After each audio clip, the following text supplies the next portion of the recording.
subscribe ito Manny Vlog.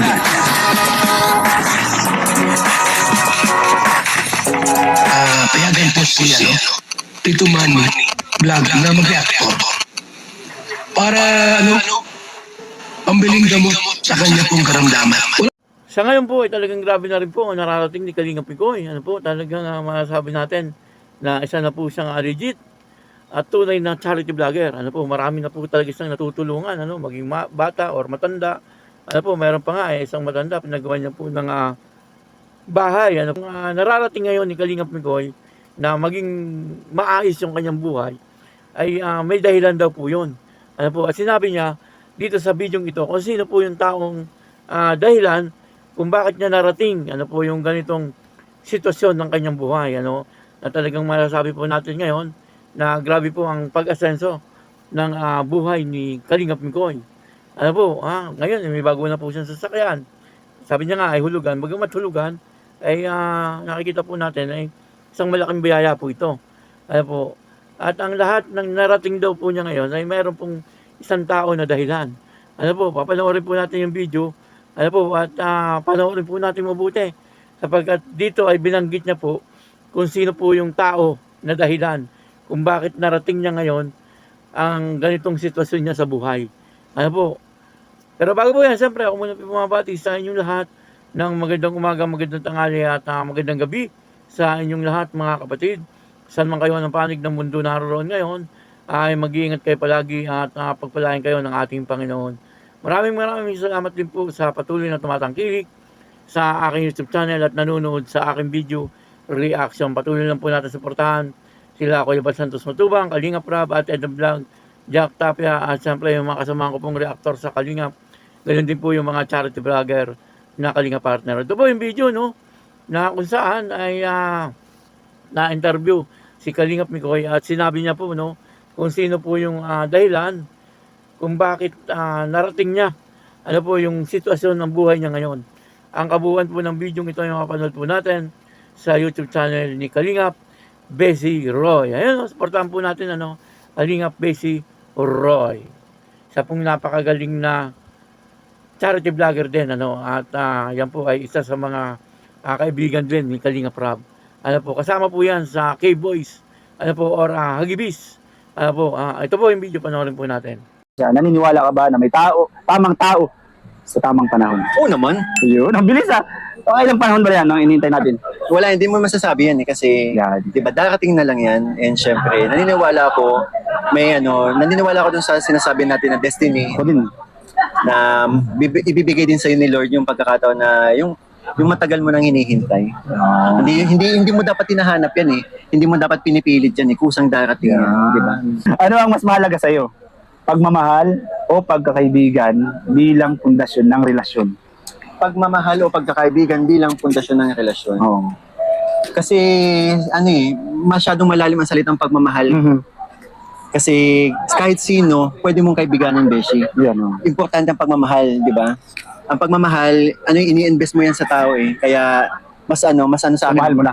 Sa akin. Mahal mo na. Beshi! Mahal mo na yung ginagawa nating trabaho. Oo naman. Kasi nagcha-charity tayo. Oo. Yun, katulad nga sinabi ko, ang pagkakaibigan, pwede mo sabihin kay ito, makausap mo na lang, magkaibigan na tayo. Pero, ang pagmamahal ni-invest yan, ibinibigay mo yung tiwala mo, ibinibigay mo yung hindi lang sa hindi lang sa isang partner yan sa maging sa pagkakaibigan, nandyan yung pagmamahal tinatawag. Nag-invest ka sa sa tao, di ba? Andyan yung trust, andyan yung syempre yung paano ko ba sabihin to? Yung parang kagustuhan mo na mapiyan yung talaga. Grabe. Hey! Nagkakatawa lang sila guys, nagkakatawa lang sila doon. Bisit na. Kasi ma-join po kami doon. So bro, parehas mo sila pinipili. Pagmamahal. Pagmamahal. So next bro, malapit na tayo sa katotohanan. Ano pinakamasayang moment na bilang bahagi ng Team Kalingap? Marami. Pero yung pinakamasaya, yung maramdaman mo yung pamilya, yung banding. Yan, tulad ganito ngayon. Katulad nito, para magkakapatid tayo, yung pakiramdam na para magkakapatid tayo. Kaya yun yung yung bonus na lang yung bonus na lang yung kumbaga yung mga natatanggap mo, pero yung yung samahan talaga bilang isang kalingap, di ba? Yung isang pamilya bilang isang pamilya, hindi matutumbasan ng kahit anong salapian. Yan, grabe. Bro, sunod natin bro. Ano ang mensahe mo sa mga taong nawawalan ng pag-asa? Pag-asa sa buhay, ganun. Ano nito, sariling opinion mo to. Marami ngayon bro, meron. Di ba, What do you mean? Pag-asa sa buhay? Paano, mga nabigo sa pag-ibig ba yan? O sa mga pwedeng, parehas sa buhay. In general mo na. Oh. Okay, syempre, wag na wag silang susuko. Hindi lahat ng pagkakataon nandyan ka.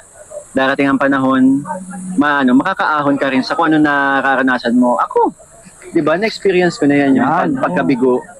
Yung parang wala na... Na-depress ka, sabi mo, na-depress ka ba yun? Na-depress ka? Naranasan ko na yung pagkabigo, yung tipong wala na akong pakialam sa sarili ko kung ano man mangyari or hanggang sa eto, kung nasaan ako ngayon, sobrang lahat po ipagkatiwala nyo lang sa taas, kay God.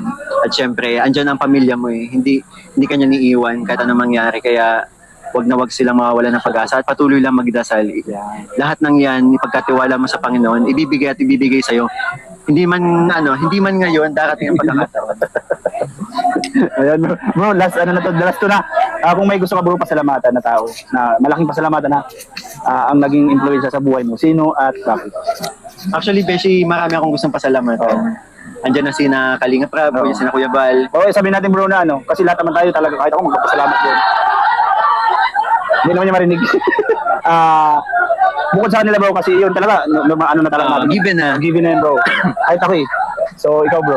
Pasalamatan na tao, syempre si Mama. Una sa lahat si Mama kasi hanggang ngayon, di ba, kasama ko pa din. Tao. Tao.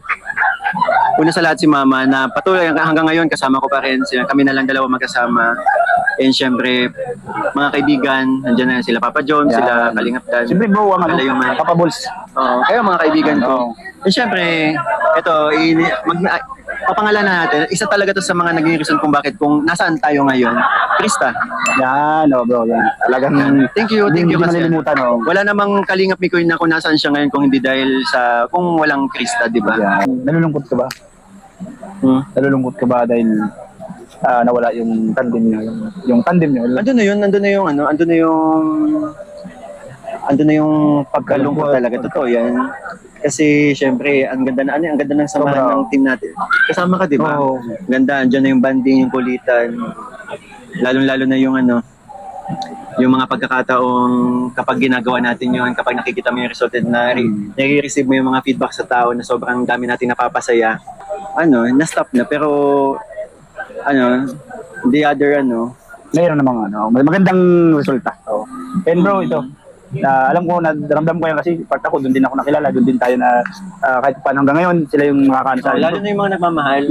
Nalulungkot ako, syempre sa mga nagmamahal sa amin na umaasa, di ba?